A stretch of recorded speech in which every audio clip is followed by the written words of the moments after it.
Hello everyone, welcome back to my channel.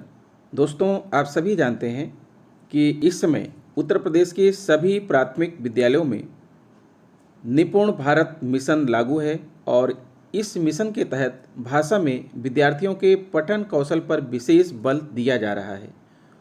और दोस्तों, जितने भी प्रशिक्षण हो रहे हैं निपुण भारत मिशन के तहत जो इस समय प्रशिक्षण चल रहा है, उसमें भी पठन कौशल पर विशेष बल दिया गया है।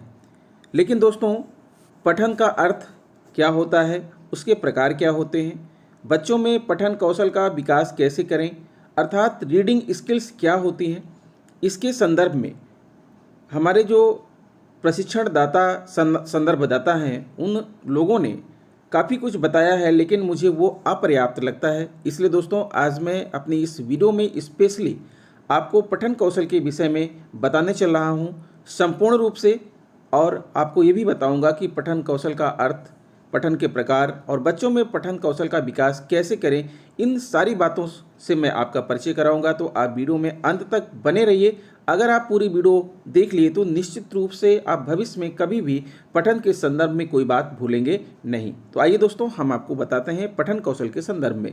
दोस्तों, तो मैं आपको बताना चाहूँगा कि पठन, आप सभी जानते हैं कि पढ़ना सफलता की नींव है। जब बच्चे अपने जीवन में जल्दी पढ़ने की आदत विकसित करते हैं तो उनके स्कूल के काम में सफल होने की संभावना अधिक होती है। और सामान्य रूप से जीवन में कहा जाता है कि पढ़ना सीखना बच्चों के लिए हमेशा आसान काम नहीं होता।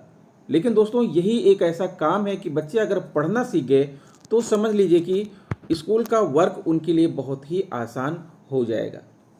दोस्तों, लिखित भाषा को पढ़ने की क्रिया को पठन कौशल कहा जाता है। जो भी भाषा लिखी है, किसी भी लैंग्वेज में लिखी है, किसी भी संकेत में लिखी है, उसको पढ़ना ही पठन कौशल है। जैसे पुस्तकों को पढ़ना, समाचार पत्रों को पढ़ना आदि। भाषा के संदर्भ में पढ़ने का अर्थ कुछ भिन्न होता है। भाव और विचारों को लिखित भाषा के माध्यम से अभिव्यक्ति को पढ़कर समझना पठन कहा जाता है। अर्थात जो भाव, जो विचार लिखित भाषा के माध्यम से अभिव्यक्त किया गया है, उसको पढ़कर समझ लेना कि कौन सा भाव इसमें है, कौन सी अभिव्यक्ति है, कौन सा विचार है, उसे ही पठन कहा जाता है। लिखने का उद्देश्य होता है कि भाव और विचारों को हम दूसरों तक पहुंचाना चाहते हैं। अन्य व्यक्ति जब उसको लिखित भाषा के रूप में पढ़ेगा तब उसके भाव एवं विचारों को समझ लेगा। इस क्रिया को पठन कहते हैं। अर्थात पठन में सिर्फ शब्दों का उच्चारण ही समाहित नहीं है, बल्कि पढ़ करके समझना भी इसमें शामिल है। पठन कौशल का विकास, कौशल का संबंध क्रियात्मक पक्ष के विकास से होता है। इसलिए भाषा कौशलों के विकास के लिए अभ्यास तथा प्रशिक्षण की आवश्यकता होती है।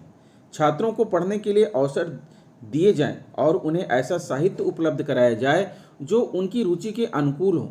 जैसे छात्र कहानियों में अधिक रुचि लेते हैं, इसलिए उन्हें शिक्षाप्रद कहानियाँ पढ़ने का अवसर दिया जाए। पढ़ने का निरंतर अभ्यास कराया जाए जिससे उनमें पठन की आदत का विकास हो जाए। पठन के अभ्यास का कार्य घर एवं विद्यालयों दोनों से आरंभ किया जा सकता है। छात्रों की अवस्था अनुकूल विभिन्न स्तरों पर उनकी आवश्यकता एवं इच्छाओं के अनुकूल पठन के अवसर दिए जाएं। पठन कौशल का महत्व क्या है दोस्तों? तथ्यों के आधार पर पठन कौशल के महत्व को समझा जा सकता है। पठन शिक्षा प्राप्ति में सहायक होता है। पठन कौशल ज्ञानोपार्जन का साधन है। आधुनिक युग विशिष्टताओं का युग है। व्यक्ति जिस भी क्षेत्र में है वह विशिष्टता प्राप्त करना चाहता है। सामाजिक दृष्टिकोण से भी पठन कौशल अत्यंत महत्वपूर्ण है। कक्षाओं में की जाने वाली बहुत सी सांस्कृतिक गतिविधियों में पठन कौशल का विशेष महत्व होता है। शिक्षा की प्रक्रिया का संचालन सभी शिक्षण स्तरों पर वाचन के माध्यम से किया जाता है। बिना वाचन के शिक्षण की प्रक्रिया का संचालन संभव नहीं है। लिखित भाषा को सीखने हेतु वाचन का विशेष महत्व है। अक्षरों को सीखने के लिए अक्षरों की ध्वनि के उच्चारण की सहायता ली जाती है। बिना पठन के भाषा का ज्ञान अधूरा होता है। अगर कोई बच्चा पढ़ नहीं पाता है तो इसका मतलब ये है कि वो भाषा का ज्ञान उसका अधूरा है। पठन कौशल के उद्देश्य क्या हैं? पठन कौशल के प्रमुख उद्देश्य दोस्तों इस प्रकार हैं। शब्द, ध्वनियों व उनके सहायता का ज्ञान करवाना जिससे वाचन में शब्दों का उच्चारण शुद्ध रूप में कर सकें। आरोह अवरोह का ऐसा अभ्यास करवाना जिससे वह यथा अवसर भावों के अनुकूल स्वर में पढ़ पाएं। पठन के माध्यम से शब्दों पर उचित बल दिया जाना चाहिए। पढ़कर पठित वस्तु का भाव समझे तथा दूसरों को भी समझाने में सक्षम हो। पठन के माध्यम से विराम आदि चिन्हों का ज्ञान करवाना, पठित वस्तु का भाव ग्रहण करने की क्षमता विकसित करना, बच्चों के शब्द भंडार में वृद्धि करवाना, स्वाध्याय की प्रवृत्ति का विकास करना, वाचन के प्रति रुचि उत्पन्न करना तथा पठन में होने वाली त्रुटियों से अवगत कराकर उनके निवारण की जानकारी देना। वाचन में मौलिकता तथा मधुरता का समावेश होना चाहिए। वाचन संबंधी उचित शिष्टाचार के नियमों को प्रयोग का पालन किया जाना चाहिए, जैसे उचित मुद्रा में खड़ा होना आदि। वाचन में कृत्रिमता नहीं होनी चाहिए। लिखित सामग्री को उचित भावों तथा विचारों की सार्थकता के साथ प्रस्तुत करना चाहिए। पठन कौशल की प्रक्रिया। पठन कौशल की प्रक्रिया क्या है? पठन की प्रक्रिया को दो भागों में विभाजित कर सकते हैं। पहला, पठन मुद्रा। पठन मुद्रा के अंतर्गत हम विषय वस्तु पढ़ाने से पूर्व योग्यताओं के विकास की बात करते हैं, जिससे मानसिक तथा शारीरिक रूप से एक बालक पठन के योग्य बन जाता है। पठन मुद्रा, तो जैसा कि मैंने बताया कि पठन मुद्रा के अंतर्गत हम विषय वस्तु पढ़ाने से पूर्व योग्यताओं के विकास की बात करते हैं, जिससे मानसिक तथा शारीरिक रूप से पढ़ने के लिए तैयार हो जाए। आत्मविश्वास उत्पन्न करना तथा सहानुभूतिपूर्ण व्यवहार करना उन्हें पढ़ने के लिए उत्साहित करता है। पठन शैली क्या है? पठन शैली के अंतर्गत अक्षर एवं शब्दोच्चारण, सस्वरता, बल, विराम, लय, यति, गति, प्रवाह आदि आते हैं। पठन शैली के अंतर्गत हम पठन के विभिन्न चरणों की यात्रा करते हैं तथा इन चरणों को हम पठन का औपचारिक पक्ष या यांत्रिक पक्ष भी कह सकते हैं, जो कि इस प्रकार है। पहला, प्रत्याभिज्ञान। प्रत्याभिज्ञान से तात्पर्य सदृश वस्तु को देखकर किसी देखी हुई वस्तु का स्मरण होना है। स्मृति की सहायता से होने वाला ज्ञान या पहचान को भी हम प्रत्याभिज्ञान कहते हैं। लेखक के विचारों को पढ़कर समझना तथा उसका पूर्वगत सामग्री के साथ संबंध स्थापित करना, वर्णों से बने हुए शब्दों तथा शब्दों से बने हुए वाक्यों को अलग अलग न देखते हुए उस लेख को संपूर्ण रूप से देखना ही प्रत्याभिज्ञान कहलाता है।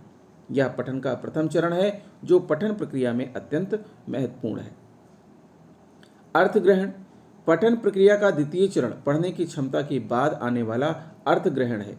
पढ़ने का अर्थ केवल सार्थक ध्वनि के प्रतीक लिपि चिन्हों को पहचानना मात्र नहीं है, अपितु पूर्व श्रुत सार्थक ध्वनियों के प्रतीक चिन्हों को पढ़कर उनका संदर्भानुसार अर्थ ग्रहण करना पठन एक सोद्देश्य प्रक्रिया है। जैसे जैसे पाठक शब्दों को पढ़ता है, वैसे वैसे उन शब्दों के निहित अर्थों को ग्रहण करता है। अर्थ ग्रहण के अंतर्गत शब्दों तथा वाक्यों के अर्थों को समझना, विचारों को क्रमबद्ध रूप से ग्रहण करना, पठन सामग्री के केंद्रीय भाव को समझना तथा विश्लेषण करना एवं सामान्यीकरण करना निहित है। इस प्रकार से हम कह सकते हैं कि पठित वस्तु का आलोचनात्मक आकलन ही अर्थ ग्रहण क्षमता का विकास है। मूल्यांकन। पठन के तृतीय चरण के अंतर्गत पठित सामग्री का मूल्यांकन सम्मिलित है। लेखक अपने विचारों को अपने दृष्टिकोण के माध्यम से पाठक तक पहुंचाने का प्रयास करता है। पाठक उन विचारों का मूल्यांकन कर यह जानने का प्रयास करता है कि उसके अनुसार यह समाज की परिस्थितियों के अनुरूप लेखक के विचारों का क्या औचित्य है। मूल्यांकन करने के उपरांत पाठक अपने विचारों की सार्थकता को सिद्ध कर प्रतिक्रिया कर सकता है। सृजनात्मक पठन तभी संभव है यदि पाठक पठित सामग्री के प्रति भावात्मक तथा मानसिक प्रतिक्रिया करें। इस प्रकार से हम यह कह सकते हैं कि पठन प्रक्रिया के अंतर्गत विचारों का मूल्यांकन तथा प्रतिक्रिया अत्यंत महत्वपूर्ण है। चौथा, अनुप्रयोग। पठन प्रक्रिया का चौथा तथा अंतिम चरण है अनुप्रयोग, जिसका अर्थ पठित सामग्री से ग्रहण किए गए विचारों तथा मूल्यों का अपने जीवन में प्रयोग करना है। अनुप्रयोग से तात्पर्य है कि लेखक के जिन भावों को तथा विचारों को हम सहमति प्रदान करते हैं, उन्हें हम अपने जीवन में आत्मसात करें तथा जीवन के मूल्यों में सम्मिलित करें। हम यह कह सकते हैं कि पठन तभी सार्थक होता है यदि वह हमारे व्यवहार में परिवर्तन लाता है। पठित सामग्री के माध्यम से हम अच्छे विचारों तथा लेखक द्वारा निर्धारित सुविचारों तथा गुणों को अपने जीवन में उतारें, तभी पठन के उद्देश्य को पूरा किया जा सकता है। अन्यथा पठित सामग्री का सार्थक उपयोग असंभव है। पठन कौशल के प्रकार। सामान्यतः पठन कौशल 4 प्रकार का होता है, जिसमें पहला है दोस्तों सस्वर पठन, जिसे ओरल रीडिंग कहते हैं। ओरल रीडिंग स्वर सहित पढ़ते हुए अर्थ ग्रहण करने को सस्वर पठन कहा जाता है। यह पठन की प्रारंभिक अवस्था होती है। वर्णमाला में लिपिबद्ध वर्णों की पहचान सस्वर पठन के द्वारा ही करवाई जाती है। सस्वर पठन भावानुकूल करना चाहिए। इस प्रक्रिया से आत्मविश्वास का विकास होता है। सस्वर पठन के माध्यम से की गई अशुद्धियों की भी जानकारी हो जाती है। सस्वर पठन के माध्यम से आरोह अवरोह, बल, उतान, अनुतान, गति, यति का भी अभ्यास हो जाता है। सस्वर पठन के गुण: शुद्ध उच्चारण, स्वर माधुर्य, उचित ध्वनि निर्गम, प्रभाव उत्पादकता, उचित लय एवं गति, स्वाभाविकता, उचित बल विराम, अर्थ प्रतीति, उचित हाव भाव, स्वर में रसात्मकता, उचित वाचन मुद्रा। तो ये तो है सस्वर पठन, जिसे ओरल रीडिंग कहते हैं। फिर दूसरा है मौन पठन। मौन पठन को इंग्लिश में साइलेंट रीडिंग कहते हैं। मौन पठन के द्वारा हम गहराई से अर्थ ग्रहण करते हुए चिंतन, मनन एवं तर्क शक्ति का विकास करते हैं। उस समय हमारा सारा ध्यान पाठ्य वस्तु में निहित विचार पर ही होता है। अतः हम एकाग्रचित्त होकर उसका विश्लेषण करते हैं, मूल्यांकन करते हैं और उसके प्रति अपनी मानसिक प्रतिक्रिया भी करते रहते हैं। चिंतन और प्रतिक्रिया से हमारे दृष्टिकोण में स्पष्टता आती है। हमारे अनुभव जगत तथा विचार क्षेत्र का विस्तार होता है। अवकाश के क्षणों में मनोरंजक सामग्री को पढ़कर आनंद लेने में मौन पठन बहुत सहायक होता है। उपन्यास और नाटक जैसी बृहदाकार रचनाओं को पढ़ते समय शायद ही कोई सस्वर पठन करता होगा। पुस्तकालय तथा सार्वजनिक स्थानों पर जहां जोर से बोलना वर्जित होता है, मौन पठन का व्यवहारिक महत्व और बढ़ जाता है। सस्वर एवं मौन पठन के प्रयोजन की जानकारी प्राप्त कर लेने के बाद आइए इन दोनों के स्वरूपों में अंतर पर विचार करें। सस्वर पठन में मौन पठन की अपेक्षा अधिक दृष्टि विराम होते हैं और विरामों के बीच का समय भी अधिक होता है। सस्वर पठन में दृष्टिवाणी से आगे बढ़ती है और मौन पठन में दृष्टि अंतर्बोध स्थल से आगे रहती है। मौन पाठ में दृष्टि विराम कम होने के कारण पठन की गति तेज हो जाती है, जबकि सस्वर पाठ में ऐसा नहीं होता है। उदाहरण के लिए एक वाक्य लीजिए, मेरे पिताजी लखनऊ से कल वापस आए। इस वाक्य को पढ़ते समय यदि प्रत्येक शब्द पर रुकता रहा तो कुल 8 दृष्टि विराम होंगे, जो मंद पठन का द्योतक है। मध्यम श्रेणी का पाठक इस वाक्य में 3 विराम देगा, यथा मेरे पिताजी लखनऊ से कल वापस आए। किंतु तीव्र गति से पढ़ने वाला इस वाक्य को केवल 2 या 1 ही विराम में पढ़ जाएगा। ये विराम न केवल तीव्र गति से पढ़ने के लिए आवश्यक हैं, वरन अर्थ ग्रहण में भी सहायक होते हैं। यदि किसी ने उपर्युक्त वाक्य में पिता अथवा कल शब्द के उपरांत विराम दे दिया तो उसके अर्थ ग्रहण में कठिनाई होगी। मौन पठन में उच्चारण अपेक्षित न होने के कारण विरामों की संख्या कम हो जाती है, फलस्वरूप पठन की गति बढ़ जाती है। परीक्षणों से ज्ञात हुआ है कि प्रारंभिक स्तर पर तो सस्वर और मौन पठन दोनों में पढ़ने की गति समान होती है, किंतु धीरे धीरे मौन पठन के अभ्यास द्वारा मौन पाठ में तेजी आ जाती है।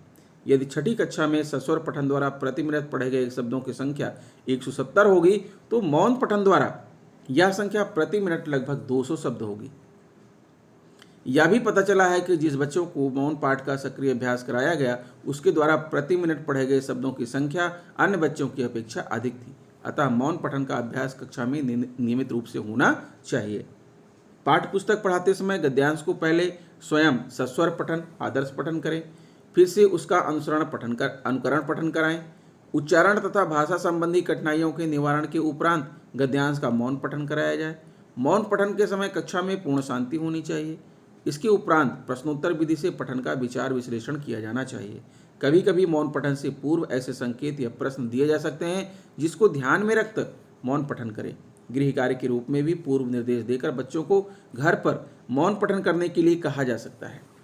दिए गए निर्देश के अनुसार मौन पठन द्वारा किसी प्रश्न या उत्तर या समस्या का समाधान खोजता है। इसे निर्देशित पठन भी कहते हैं। कक्षा कार्य अथवा गृह कार्य के रूप में दिए गए मौन पठन की जांच शिक्षक द्वारा अवश्य की जानी चाहिए। मौन पठन को भी 2 भागों में विभक्त किया गया है।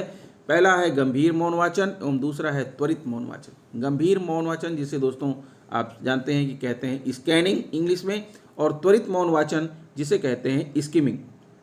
तो चलिए हम स्कैनिंग के बारे में देखते हैं। गंभीर मौन पठन क्या है? गंभीर मौन पठन विषय वस्तु पर अधिकार प्राप्त करने अथवा अधिक जानकारी खोजने के लिए किया जाता है। इसके अंतर्गत पठन के प्रयोजन पर ध्यान रखना चाहिए। प्रत्येक अनुच्छेद के केंद्रीय भाव को दृढ़ता से ग्रहण किया जाता है।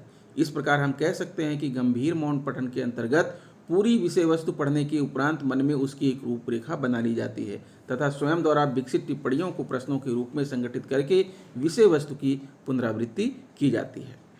फिर दूसरा है त्वरित मौन पठन, जिसे आप स्किमिंग कह सकते हैं। स्किमिंग का मतलब हवा में उड़ना या सिर्फ आंखें फिराना, तेजी से आंखें फिराना। त्वरित मौन पठन में विषय वस्तु का एक एक शब्द पढ़ना आवश्यक नहीं होता। इसके द्वारा पढ़ी गई विषय वस्तु का केवल सार ग्रहण कर लिया जाता है। इसका उद्देश्य मात्र आनंद प्राप्ति एवं सूचनाओं का संकलन करना है। द्रुत पाठों तथा समाचार पत्र आदि के पठन में इसी प्रकार का पठन प्रयोग में लाया जाता है। कक्षा में मौन पठन का अभ्यास इसलिए कराया जाता है जिससे विद्यार्थी उचित अवसरों पर उसका प्रयोग कर सकें और धीरे धीरे उनके हृदय में स्वाध्याय प्रेम उत्पन्न हो सके। मौन पठन के उद्देश्य क्या हैं? वाचन गति का विकास करना, पठित सामग्री के केंद्रीय भाव की समझ विकसित करना, मूल तथ्यों की जानकारी देना, पठित सामग्री का निष्कर्ष निकालने की क्षमता विकसित करना, भाषा एवं भाव संबंधी कठिनाइयों को समझना, शब्दों का लक्ष्यार्थ और व्यंग्यार्थ जान लेना, उपसर्ग प्रत्यय संधि विच्छेद द्वारा शब्द का अर्थ बताना, एकाग्रचित होकर ध्यान केंद्रित करना, अवकाश समय का सदुपयोग होना, चिंतन करने की योग्यता का विकास करना। ये है मौन पठन के उद्देश्य। दोस्तों, अब आता है गहन पठन। गहन पठन, जिसे इंग्लिश में कहते हैं इंटेंसिव रीडिंग। गहन पठन सस्वर और मौन वाचन कौशल की योग्यता का विकास है, जिसके माध्यम से अधिक ज्ञानार्जन करता है। इसके अध्ययन में गंभीरता आती है तथा उचित भावों, भाषा शैली तथा सृजनात्मक सौंदर्य की व्याख्या करता है। गहन अध्ययन में पाठक संपूर्ण अनुच्छेद या संपूर्ण पुस्तक को पढ़कर उसका भाव, उद्देश्य तथा संदेश ग्रहण कर उसे आत्मसात करता है। केवल संपूर्ण विषय वस्तु का संदेश ही ग्रहण नहीं करता, अपितु उसका मूल्यांकन भी करता है। इसके लिए पाठक पठन के साथ साथ तर्क वितर्क कर आलोचनात्मक दृष्टिकोण अपनाता है तथा एक निश्चित निष्कर्ष निकालता है। गहन अध्ययन में भाषा के किसी भी अवयव को छोड़ा नहीं जाता, प्रत्येक अवयव का सूक्ष्मता से अध्ययन किया जाता है। गहन पठन के उद्देश्य भाषा शैली तथा सृजनात्मक सौंदर्य की व्याख्या करना, विषय वस्तु का भाव तथा उद्देश्य ग्रहण क्षमता का विकास करना, भाषा के प्रत्येक अंग का वर्णन करना, विषय वस्तु की तर्क वितर्क सहित मूल्यांकन करना, आलोचनात्मक दृष्टिकोण का विकास, समालोचनात्मक दृष्टिकोण का विकास, नव विचारधारा निर्माण करने की प्रेरणा प्रदान करना। ये है इसके उद्देश्य। अब बात करते हैं व्यापक पठन। व्यापक पठन को दोस्तों इंग्लिश में कहते हैं एक्सटेंसिव रीडिंग। व्यापक पठन जैसा कि नाम से ही जाना जा सकता है, व्यापक से तात्पर्य है विस्तृत एवं संपूर्ण व्यापक कहा जाता है। भाषा संबंधी विद्यार्थियों के पूर्ण विकास हेतु व्यापक पठन का अभ्यास नितांत आवश्यक है। व्यापक पठन के माध्यम से शब्दावली में वृद्धि होती है, ज्ञानार्जन अधिक करने की क्षमता का विकास होता है। व्यापक पठन के उद्देश्य क्या है?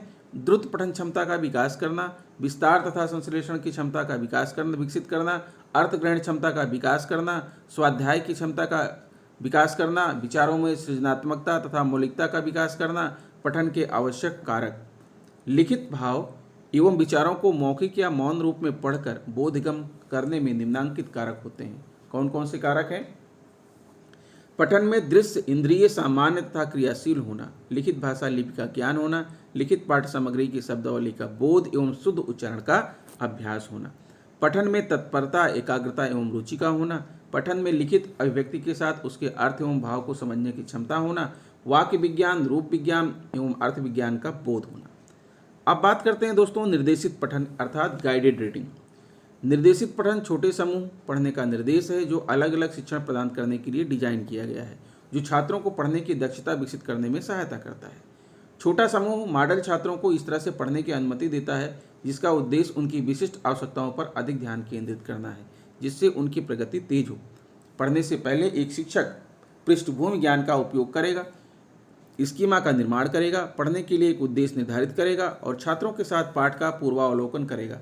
आमतौर पर एक समूह विभिन्न प्रकार की पूर्व पठन गतिविधियों में संलग्न होगा, जैसे कि भविष्यवाणी करना, नई शब्दावली सीखना और विभिन्न पाठ विशेषताओं पर चर्चा करना।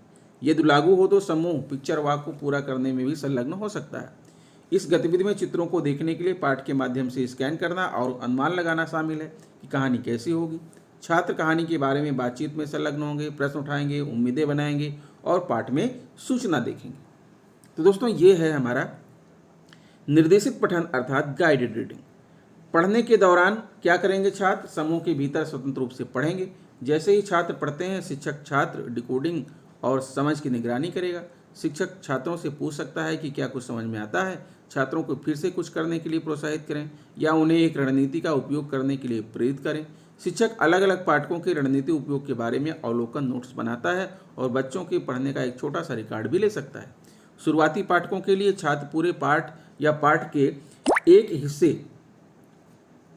को चुपचाप या धीरे से पढ़ सकते हैं।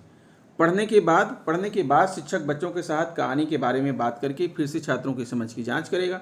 शिक्षक शिक्षण के अवसरों जैसे कि साक्ष्य खोजने या समस्या समाधान पर चर्चा करने के लिए पाठ पर लौटता है। शिक्षक इस समय का उपयोग छात्रों की समझ का आकलन करने के लिए भी करता है। उन्होंने क्या पढ़ा है, समूह उन पठन रणनीतियों पर भी चर्चा करेगा जिनका उन्होंने पठन के दौरान उपयोग किया था। पढ़ने का विस्तार करने के लिए छात्र नाटक, लेखन, कला या अधिक पढ़ने जैसी गतिविधियों में भाग ले सकते हैं। अब बात करते हैं दोस्तों साझा पठन, जिसे शेयर रीडिंग कहते हैं। साझा पठन में आप बिग बुक, जिसे सभी देख सकें, से संपूर्ण कक्षा या विद्यार्थियों के समूह को सस्वर में पढ़कर सुनाते हैं। साझा पठन मौखिक भाषा और लेखन के मुख्य बिंदुओं को एक साथ जोड़कर देखता है। जब आप विद्यार्थियों को सस्वर, उत्साहपूर्वक और अभिव्यक्ति के साथ पढ़कर सुनाते हैं, तब आप प्रदर्शित करते हैं कि धारा प्रवाह पठन सुनने में कैसा लगता है। आप विद्यार्थियों के ध्यान को लिखित पाठ और उसे पढ़ने की प्रक्रिया पर केंद्रित करते हैं। आप सभी विद्यार्थियों को मौखिक रूप से भाग लेने के लिए प्रोत्साहित करके पठन के आनंद को वास्तविक रूप भी देते हैं। कक्षा के लिए सस्वर पढ़ने और विद्यार्थियों के समूहों के साथ पढ़ने से आपकी अपनी भाषा में भी सुधार होगा। साझा पठन हिंदी और अन्य भाषाओं में पठन के अध्यापन के लिए भी प्रभावशाली होता है। फिर आता है दोस्तों तार्किक पठन। तार्किक पठन का मतलब यह है किसी लोगो को देखकर, इसे इंग्लिश में कहते हैं लोगोग्राफिक रीडिंग। किसी चित्र को देख करके यह समझ लेना कि यह चित्र किस चीज़ का बना हुआ है। किसी लोगो को देखकर यह समझ लेना कि यह लोगो किस विषय में बना हुआ है, लोगोग्राफिक रीडिंग होती है। पढ़ना अथवा पठन भाषा के 4 कौशलों में से एक है।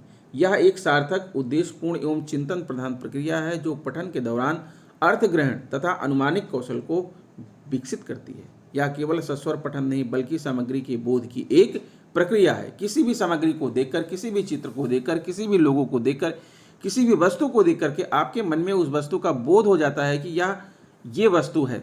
इसे ही कहते हैं लोगोग्राफिक रीडिंग। तो दोस्तों, पठन के संदर्भ में मैंने आपको बहुत कुछ बता दिया है। आशा करता हूँ कि आपको जो है बहुत कुछ समझ में आ गया होगा। अगर किसी प्रकार का डाउट है तो कमेंट बॉक्स में आप जरूर लिखिएगा, और अगर आप इसे खुद पढ़ना चाहते हैं तो वीडियो के डिस्क्रिप्शन में लिंक दी गई है, आप इसे डाउनलोड करके खुद पढ़ सकते हैं और अपने उपयोग में ले सकते हैं। तो दोस्तों, अगर वीडियो अच्छी लगी है तो प्लीज़ हमारे चैनल को सब्सक्राइब कीजिए और बेल आइकन को प्रेस कर दीजिए, क्योंकि हम समय समय पर अपने चैनल पर ऐसे ही महत्वपूर्ण वीडियोज़ लेकर आते रहेंगे आपके लिए। तो मिलता हूँ दोस्तों आपसे नेक्स्ट वीडियो में कुछ नई चीज़ें लेकर। तब तक के लिए नमस्कार।